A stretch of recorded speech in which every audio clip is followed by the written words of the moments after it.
पुढीलपैकी कोणती संख्या ही संयुक्त संख्या आहे? तर 91 हे उत्तर येईल याचं. बाकीच्या सगळ्या मूळ संख्या आहेत, कशानेही भाग जात नाही, पण 91 ला 91 न भाग जातो.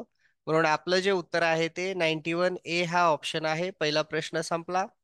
चला दुसऱ्या प्रश्नाकडे वळूयात. दुसरा प्रश्न, एका प्रश्नामध्ये भाजक 51 भागाकार 16 बाकी 27 आहे, तर भाज्य किती असेल? तर सूत्र आहे भाज्य बरोबर भाजक गुणवले भागाकार अधिक बाकी. भाजक 51 आहे, भागाकार 16 अधिक बाकी 27. 51 आणि 16चा गुणाकार आला 816. 816 मध्ये 27 मिसळला 843, म्हणून ए ऑप्शन मिळाला. प्रश्न पुढचा आहे आपला. 95024 या अंकाचा वापर करून बनणारी किमान किमान म्हणजे लहान संख्या 5 अंकी कोणती असेल? तर लहान संख्या 20459 ही सगळ्यात लहान संख्या 5 अंकी असेल. जर मोठीच ठरवायची झाली तर मोठा अंक आधी लिहा, पुन्हा लहान, पुन्हा लहान, पुन्हा लहान, पुन्हा सगळ्यात लहान. अशा पद्धतीनं मोठी संख्या आणि लहान संख्या लिहिण्याची पद्धती आहे. पुढचा प्रश्न आहे. एका दोन अंकी संख्येच्या अंकाची बेरीज 11 आहे. त्या संख्येमध्ये 27 मिळवल्या असता मिळणाऱ्या संख्येमध्ये अंकाची स्थाने बदलतात, तर ती संख्या कोणती? 83, 74, 47, 38 सगळ्यांची बेरीज 11च आहे. पण ऑप्शन सी मध्ये 47 मध्ये 27 मिसळले तर 74 होते. म्हणजे 47च्या उलट 74, म्हणून ऑप्शन सी हे उत्तर आहे. नेक्स्ट पुढचा प्रश्न या ठिकाणी. पुढीलपैकी कोणत्या स्थानच्या अंकाची दर्शनी व स्थानिक किंमत सारखीच असते?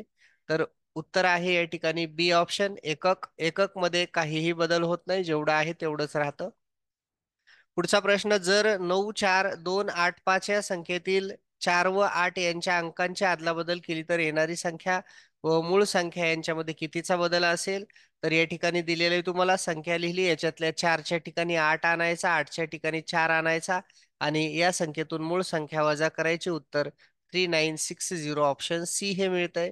पुढचा प्रश्न, किमान 7 अंकी संख्या आणि कमाल 3 अंकी संख्या यांच्यामधील फरक किती?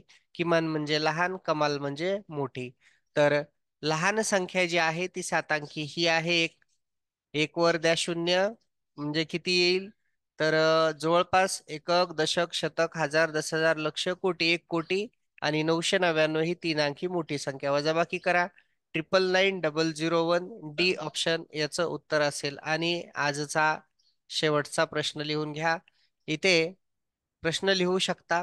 यामध्ये गटामध्ये संयुक्त संख्या व मूळ संख्या अनुक्रमे किती आहेत? याच्यामध्ये संयुक्त संख्या किती आहेत आणि मूळ संख्या किती आहेत हे आपल्याला या ठिकाणी काढायचंय. इथे हा आजचा तास संपलेला आहे.